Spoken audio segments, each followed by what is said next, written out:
भूतिया दूल्हा दुल्हनों की ट्रेन यात्रा। चार दोस्त निशांत, तारा, विशाखा और प्रिया सावित्री नगर के रेलवे स्टेशन पर ट्रेन का इंतजार कर रहे थे। मैं तो कुल्लू मनाली जाने का इंतजार नहीं कर सकती हूँ। हरी हरी वादियाँ, पहाड़, मैं भी। लेकिन मैंने सुना है कि जिस ट्रेन से हम जाने वाले हैं उसमें एक डब्बा खास न्यू वेडिड कपल्स के लिए डिजाइन किया गया है। सभी बातें ही कर रहे थे कि तभी ट्रेन आ गई। चलो यारो चलते हैं। चारों दोस्त ट्रेन में चढ़ गए। पूरी ट्रेन सुनसान पड़ी थी। यहाँ कितनी शांति है। हाँ, मुझे तो डर सा भी लग रहा है। कम ऑन, अभी रात का टाइम है, इसीलिए पैसेंजर्स कम हैं और कुछ नहीं। और फिर हमारा तो इसमें फायदा ही है ना। चलो आराम से सोते हुए सफर करेंगे।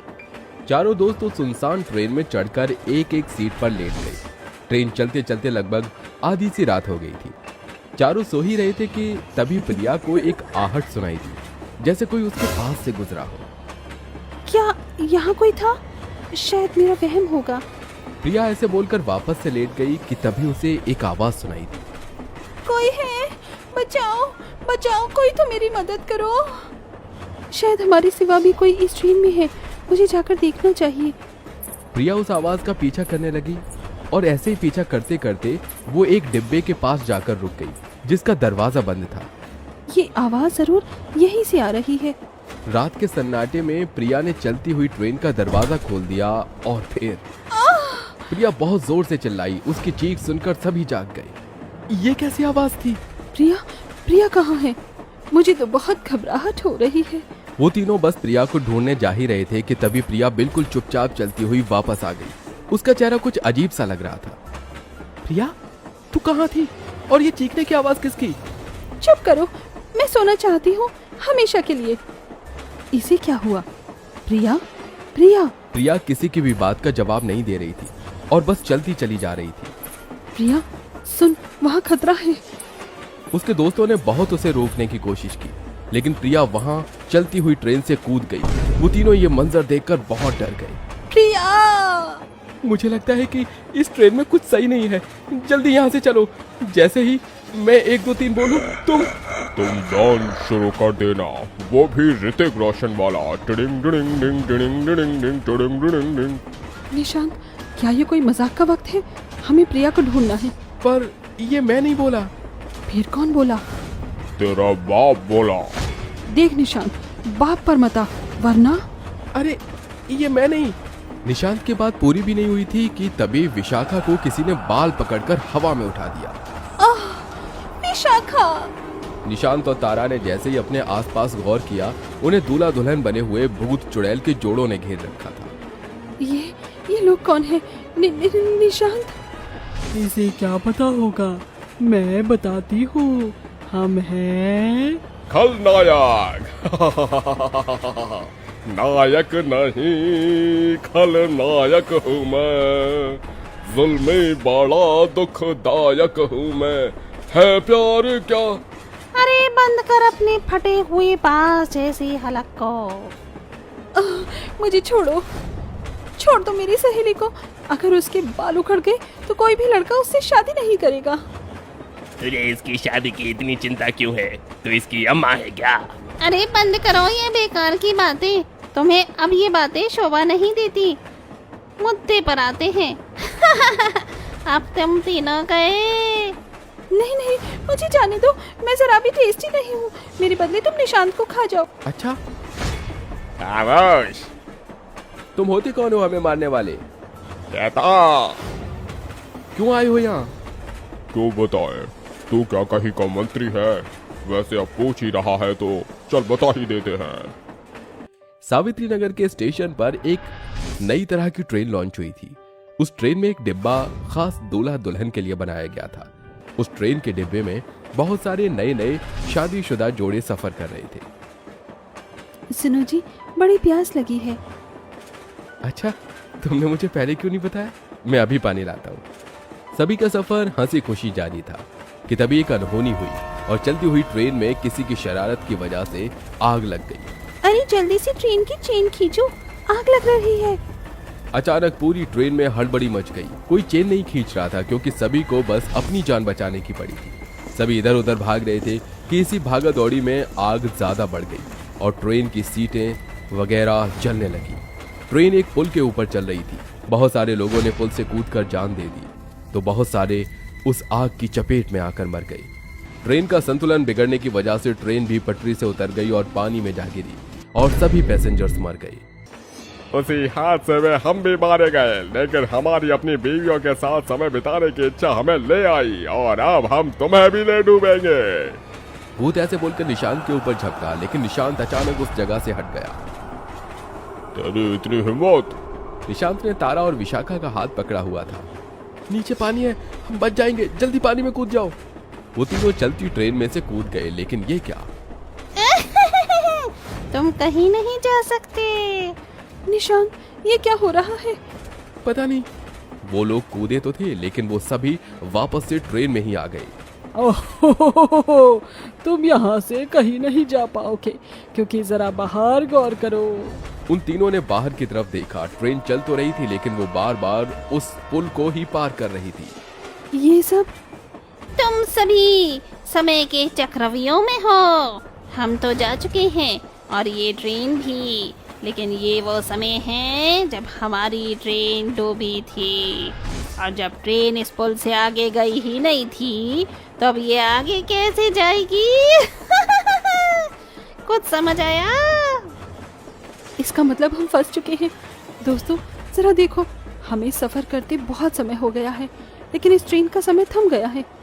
अभी भी हमें रात ही दिखाई दे रही है, जबकि अब तक तो सवेरा हो चुका होगा। ओह गॉड! समझ गए हो तो अब मरो। भूत बस उनकी तरफ बढ़ ही रहा था कि तभी ट्रेन चलनी शुरू हो गई। अरे ये क्या हो रहा है?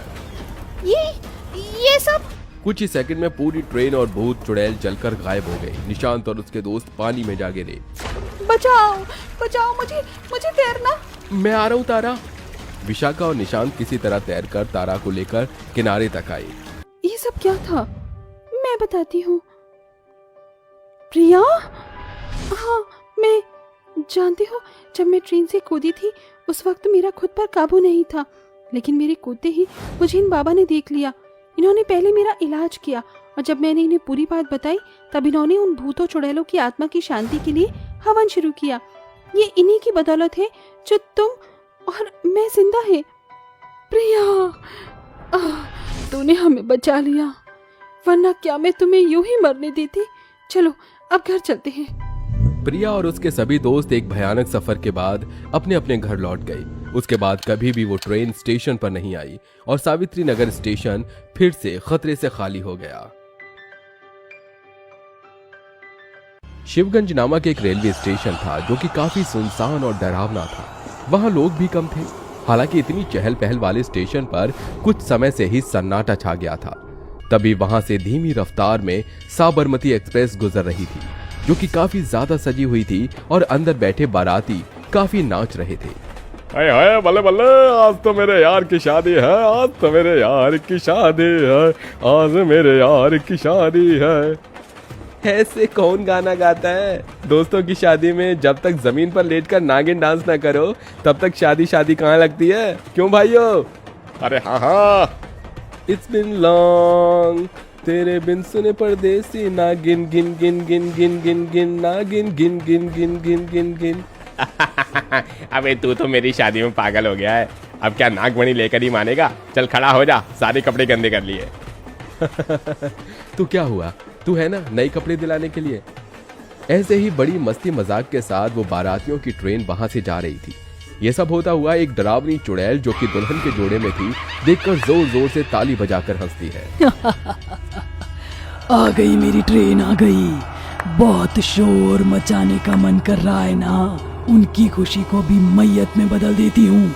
इनकी मैयत करके फिलहाल बहुत भूख लगी है, अब मैं इसे खा जाऊंगी, किसी को नहीं छोड़ूंगी।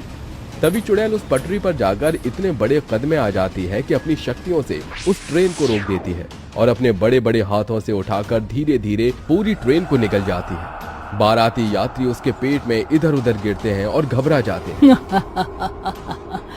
खा लिया मैंने इस ट्रेन को, किसी को नहीं छोड़ूंगी, सबको खा जाऊंगी। जो भी बारातियों की ट्रेन आएगी उसे मैं ऐसे ही निकल जाऊंगी। आखिर इतनी डरावनी दुल्हन के जोड़े वाली चुड़ैल बेसब्री से रेलवे स्टेशन पर बारातियों की ट्रेन का इंतजार क्यों कर रही थी, और क्यों इसने इतने सारे मासूम बेगुनाह लोगों को निगल लिया? इसके पीछे चुड़ैल का कोई दर्द है या कोई गहरी साजिश? ये जानने के लिए कहानी में कुछ समय पीछे चलते हैं, जहां मोहित और नताशा एक दूसरे को अपने हाथों से रसगुल्ला खिला रहे थे। अरे चलो चलो, बड़ा मुंह करो, मैं अपने हाथों से तुम्हें ये रसगुल्ला खिलाऊंगा। आहा, हो फो, तुम भी ना पहले वाला तो रसगुल्ला खाने दो, दूसरा खिला रहे हो, तुम खा लो, ये लो। हम दोनों के घर वाले राजी हो गए और अब हम लव प्लस अरेंज मैरिज करेंगे। हाँ बिल्कुल, तुम्हें पता है ना मेरा घर कितनी दूर है, तो तुम्हें बारात लेकर आनी पड़ेगी मेरे लिए, वो भी ट्रेन से इतनी दूर। अरे ये तो बहुत छोटी सी बात है, देखना मैं कितना बैंड बाजे के साथ तुम्हें ट्रेन से लेने आऊंगा, तुम दुल्हन बनकर मेरे लिए इंतजार करना। हाँ बिल्कुल, चलो मेरी ट्रेन का टाइम हो रहा है, मैं निकलती हूँ। चलो मैं भी तुम्हें रेलवे स्टेशन तक छोड़ने चलता हूँ। मोहित अपने होने वाली पत्नी को रेलवे स्टेशन तक छोड़ जाता है, जहां वो ट्रेन में बैठकर अपने घर लखनऊ चली जाती है। दरअसल नताशा लखनऊ से पढ़ाई करने मेरठ आई थी, जहां उसकी मुलाकात मोहित से हो जाती है। पढ़ाई करते करते वो मोहित को चाहने लगती है और मोहित भी उसे चाहने लगता है। 1 साल बाद दोनों शादी करने का फैसला करते हैं और अपने घर वालों को अपने रिश्ते की बात बता देते हैं। घर वाले उनकी बात जानकर राजी हो जाते हैं। वहीं नताशा की पढ़ाई खत्म होती है तो मोहित उसे आज रेलवे स्टेशन छोड़ने आया था। कुछ दिन बाद नताशा पर तो मोहित के नाम की मेहंदी लग रही थी और नाच गाना हो रहा था। हो तेरे हत्था विच मेहंदी दा रंग खिला है, तुझे सपनों दा चंगा महबूब मिला है, मेरी बन्नो प्यारी प्यारी सारी दुनिया से न्यारी, इस डोली में तू ले जा डोलिया, आजा तू भी नाच। ओहो माँ, आप ही नाचो। तभी शीला अपनी नंद को उठाकर नाचने लगती है। वहीं 2 दिन बीत जाते हैं। सुबह सुबह मोहित नताशा को कॉल करके कहता है, नताशा प्लेन में थोड़ा सा चेंज है, माँ ने कहा है एक प्राचीन मंदिर है, हमें वहां शादी करनी चाहिए, तो तुम मेरी ट्रेन में चढ़ जाना, बस हम दोनों अलग अलग बग्गी में रहेंगे, वहां से साथ में शिवगंज वाले स्टेशन पर उतारकर शादी करेंगे। ठीक है, मुझे मंजूर है, कौन सा हम इतनी बड़ी शादी कर रहे हैं। फिर अपनी माँ और सभी को यह सूचना दे देती है। कुछ देर बाद नताशा दुल्हन के जोड़े में तैयार हो जाती है और अपनी बेटी को देखकर नजर उतारती है। मेरी नन्ही सी बेटी कब बड़ी हो गई पता ही नहीं चला, हाय इतनी सुंदर लग रही है, नजर ना लगे। तु तु तु तु तु तु। वैसे तेरे पियाजी तुझे बड़ी दूर से लेने आ रहे हैं, कितने बजे निकलना है रेलवे स्टेशन? बस माँ, 1 घंटे बाद हमें निकलना है। 1 घंटे बाद मोहित बाराती दोस्तों के साथ नाचते गाते हुए मेरठ की तरफ पहुंचता है। दुल्हन नताशा भी ट्रेन की दूसरी बग्गी में बैठ जाती है।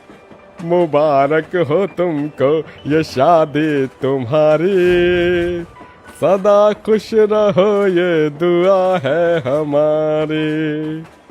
अभी रुलाएगा क्या? आज खुशी का दिन है और मैं रोना नहीं चाहता, बस जल्दी से नताशा ट्रेन में चढ़ जाए। दोनों अलग अलग एक ही ट्रेन की बग्गी में थे। अगले स्टेशन पर पहुंचते ही 5 लुटेरे उस ट्रेन में चढ़कर धावा बोल देते हैं, जहां वो मोहित और उसके सारे बारातियों को मार देते हैं। फिर नताशा वाली बोगी में पहुंचकर नताशा और उसकी माँ की गर्दन पर चाकू रख के सारे पैसा, सोना, चांदी सब चुरा लेते हैं।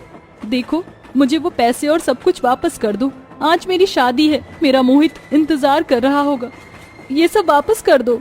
ज्यादा शान पट्टी मत दिखा, ये सब अब हमारा है, ज्यादा बोली ना तो खत्म कर दूंगा।